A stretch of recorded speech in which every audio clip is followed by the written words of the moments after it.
7.5. Okey, 7.5 tu actually sebenarnya itu dalam apps. Tapi sebenarnya bila kita dah bawa, dia jadi 300. Oh, 300 apa? 300 ringgit. Oh. Siap payung tadi ada payung tak? Masa datang dia ada payung? Saya tak minta macam ini. Itu memang kita punya polisi dan etika kita kan. Hai, kenapa macam ini? Dia minta duit lebih. Saya tidak tahu. Saya tidak tahu macam itu. Kalau macam ini saya tidak mau. Okey. Biasanya kalau customer tak bayar dan sebagainya, kita akan bawa ke Cambodia. Hai.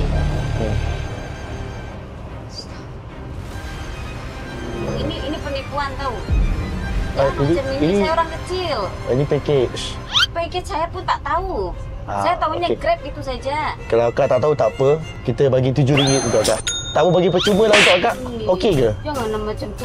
Jangan takut-takutin saya lah. Saya punya anak udah besar. You tahu anak saya itu? Udah tahun ada college. Ada apa? Kalau saya apa-apa. Ada college. Alhamdulillah belajar elok. Destinasi dah sampai. Saya gurau je. Destinasi telah sampai. Destinasi dah sampai. Alhamdulillah. Hari ni layanan akak semuanya percuma saja. Tak perlu bayar apa-apa. Ayo.